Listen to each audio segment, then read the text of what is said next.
పూచిక పుల్లతో సహా మొత్తం అన్ని బయటపడే. బాబు అయ్యా ఎన్నాళ్ళైందా నీకు అప్పిచ్చి?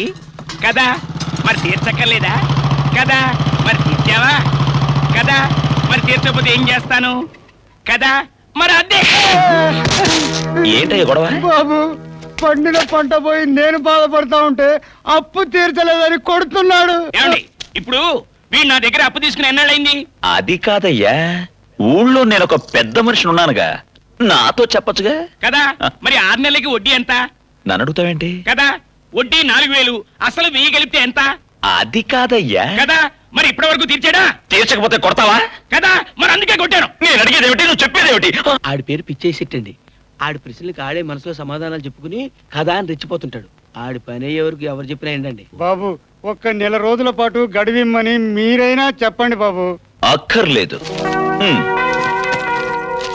బాబు మీరు 10 కాలాల పాటు చల్లగా ఉండాలి బాబు.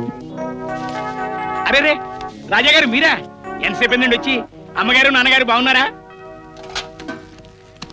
అరే ఆడి దగ్గర అప్పెంత తీసుకున్నాడు రా. పెద్ద మనుషులు పట్టుకుని రావరా అంటావేంటి? కదా వడ్డీతో కలిపి మొత్తం ఎంత అయిందిరా? చొక్కా పట్టుకుంటావేంటి? కదా మా అబ్బాయి గారిని నీకు ఎంత ఇచ్చారా? నేను అడిగింది ఏంటి, నువ్వు అనేదేంటి? కదా బాకీ తీరిపోయిన బ్యాలెన్స్ ఎంత ఇవ్వాలమ్మా? బ్యాలెన్స్ ఏంటి? డబ్బు వస్తుంటే ఎందుకు కాదనాలి? ఏమి ఇచ్చినా తీసుకుంటా. ఏ విత్తనం తీసుకుంటావా? చేతులు కట్టుకో. నవ్వు.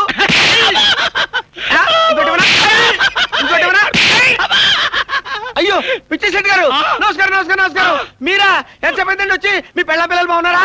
అలా నీళ్ళు వెళ్తారంటే